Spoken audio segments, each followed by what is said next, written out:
ریاض صاحب what a wonderful conference, بہت زبردست آپ نے اہتمام بھی کیا اور لوگوں کو بھی اٹریکٹ کرنے میں آپ بڑے کامیاب رہے. So Pakistan micro finance investment company کرتی کیا ہے جی؟ ہم مائکرو فائنانس انسٹیٹیوشنس اور بینکس جو ہیں ان کو لینڈ کرتے ہیں اور یہ وہ لوگوں کو سرو کرتے ہیں جو کہ ریئل اکانومی کے ساتھ ہمارے کام کرتے ہیں. So those who are living at the bottom of the pyramid. اب اس چیلنجنگ ٹائم میں ان لوگوں پہ بہت بڑے چیلنجز بھی ہیں. سو میرا خیال ہے کوئی بھی ایسا شخص نہیں ہے وہ جو اس ہیٹ کو یا اس چیلنجنگ سچویشن کو نہیں فیل کر رہا, بٹ ان کے اوپر بھی بہت ہے.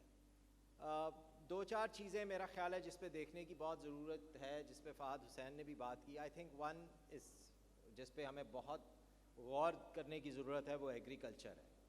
اور ایگریکلچر کے اندر آپ لوگوں کو شاید یہ معلوم ہوگا کہ ہماری پروڈکٹیوٹی جو ہے وہ ایک ایوریج جو اچھے پروڈکٹیوٹی ہے کسی بھی ملک کی اس کے 50% ہے اس وقت. سو جسٹ امیجن کہ اگر ہم تھوڑی سے اپنی چیزوں کو امپروو کر لیں تو کتنی بڑی, کیونکہ ایگریکلچر جو ہے both life stock and crop وہ تقریباً 22% کنٹریبیوٹ کرتی ہے, 22 to 24% ٹو دا اکانومی. سو جب ہم ٹرن اراؤنڈ کی بات کرتے ہیں تو یہ ایک سیکٹر مجھے نظر آتا ہے کہ جس میں ہم بہت روم ہے ٹو امپروو. سو میرا خیال ہے اس پہ بہت زور دینے کی ضرورت ہے. اچھے سیڈ, اچھی کوالٹی آف فرٹیلائزر, اچھے طریقہ کار پانی دینے کے, اور یہ اگر ہم اڈاپٹ کریں. دوسری آئی تھنک کہ جو کہ غوری صاحب نے بھی اس کو ہائی لائٹ کیا اور وہ ہے ٹیکنالوجی. آئی تھنک کہ یہ وہ چیز ہے کہ جس میں ہم, بیکاز دیکھیں ہم یہاں پہ بات کرتے ہیں یوتھ ڈویڈنڈ کی.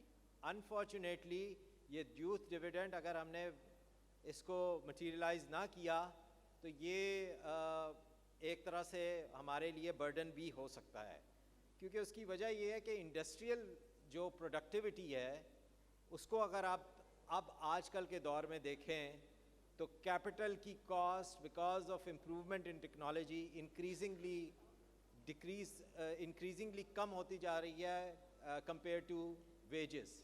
اینڈ دیٹس وائی آج سے 10-15 سال پہلے جو مواقع تھے ملکوں کے پاس, فار ایگزامپل بنگلہ دیش, ویتنام, کمبوڈیا, انہوں نے اس کو یوٹیلائز کر لیا اور مٹیریلائز کر لیا.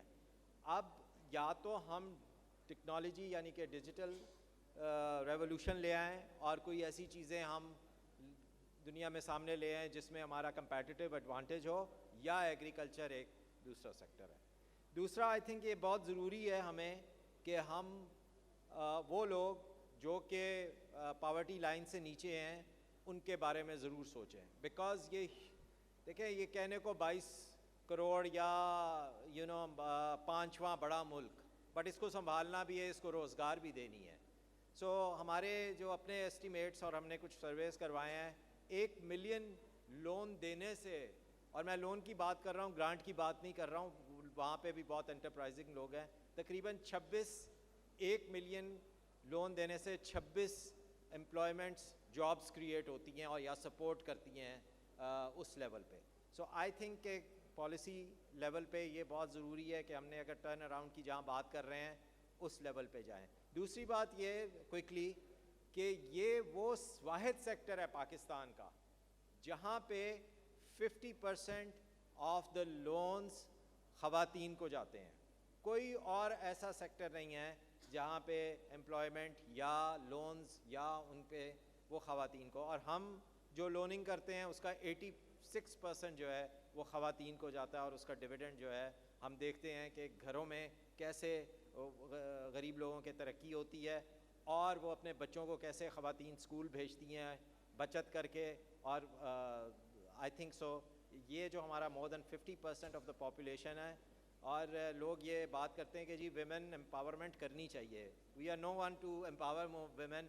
آئی think they have the capacity. It's just giving them opportunity and giving them the opportunity that they deserve. تو وہ یہ خود وہ ہو جائے گا. سو یہ 3-4 چیزوں پہ اگر غور کیا جائے تو میرا خیال ہے اس ملک میں کافی ٹرن اراؤنڈ ہو سکتا ہے. بہت بہت شکریہ جی.